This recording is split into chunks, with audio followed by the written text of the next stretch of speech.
publisher of mobile marketing and technology online. I'm here with Gardner from Paydiant, and we're at the Money 2020 show, and he's got some real exciting news that he's going to share with us about some announcements that you just announced. Oh yeah, hey, thanks Marla, thanks for coming by. We're in the business of selling a white label mobile wallet platform so that banks and retailers can actually have their own mobile wallet. Early last week, we announced a relationship with Subway. Obviously, we're super excited about that, largest restaurant chain in the world. So we'll be building out mobile payments capability, among other things, for those guys. A couple weeks before that, we announced a relationship with Harris Teeter, large supermarket chain in the Mid-Atlantic region. And then, of course, we have our existing relationships with, super important partners, folks like Vantiv, FIS, Diebold, and then banking relationships with folks like Bank of America, Capital One, Barclaycard, and others. So what's going to happen here with NFC, EMV, Bluetooth technology? What's your thoughts? Well, in general, we try to abstract our stuff from what we call the last-inch technology. And so what I mean by that is that we're a cloud-based payment provider. Today, all of our deployments use QR codes to affect the payment, but the main reason we've chosen that path is because it works with any phone and any point of sale. I mean, we could even print a QR code on a receipt if the point of sale doesn't have a screen. That said, we don't have a dog in that hunt, as they say. We don't care whether it ends up being NFC or Bluetooth or QR codes or laser beams. We think that the most important thing is to focus on cloud-based payment models. Let's get the real card numbers out of the flow for security reasons, out of the flow through the point of sale and everything. And then the last-inch technology can kind of figure itself out. So then if you white label, then you only sell to the big guys. You won't go direct to like a small to medium-sized business? So it's actually a great question. Our strategy is one of channel partners, and so part of the reason I mentioned relationships with folks like Vantiv and FIS is that those guys are actually taking our stuff to banks in the case of FIS and to retailers in the case of Vantiv. So Vantiv has 450,000 odd retailer relationships, and part of our partnership is for them to be the distribution arm to those guys. On the FIS, the same is true with their 13,000 banking relationships, and so they help us sell into banks. So it's absolutely a case where we go after both the big guys and the small guys. And you do that through the channel. That's right. So how many clients, customers do you have actually using your service? Customers meaning humans, or customers meaning because we don't? I guess not true customers like a consumer, but probably like your partners or the clients like the banks and the Subways. Yeah, you know what? I actually haven't counted it in a while. It's probably 20, 25 or so, relationships with people who have licensed our technology. And then do you know how many people they're touching with that? So many of them are still in the early stages, right? I mean, we literally just announced Subway, for example, last week, so obviously that hasn't rolled out yet. Others like Barclaycard have been at it for a year and a half. They've lit up dozens of retailers in and around the University of Delaware and are in extended rollout there.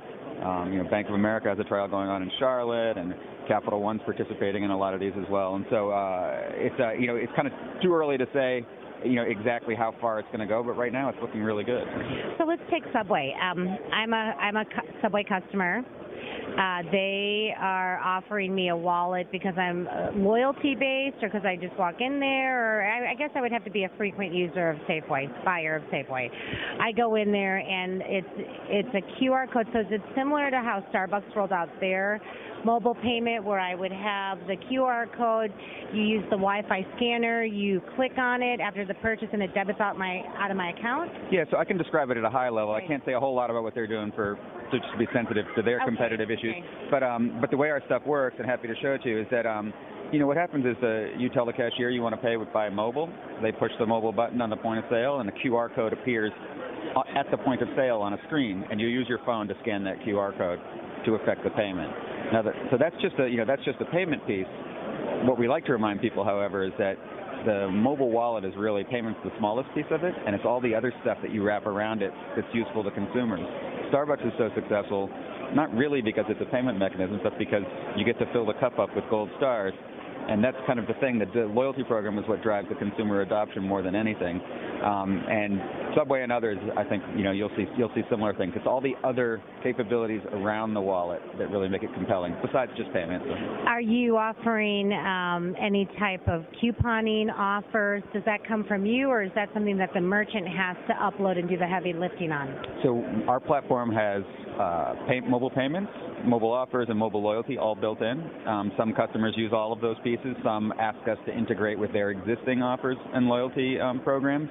But all of our customers can use our platform to create their own offers and distribute them to their users. And I would assume that the loyalty card now, the plastic's going to go away and it's going to be wrapped up into the phone. Yeah, I think you're seeing mobile loyalty programs in general for everyone go mobile. It's issuing plastic cards is no fun. It's expensive, and you probably have 1 million of them in your purse. We lose them all. That's exactly right. And so it should all really be on the phone. And pretty much all of our customers are going to mobile loyalty programs. And so and that's all the tech, you keep all of that data for them, and then when the consumer goes in, I've had 10 sandwiches, so I get it for free, it debits it out. And then you give them a reward right on the phone, so that next time they go to check out, the reward is already on the phone, and you can get the discount all as part of one seamless transaction.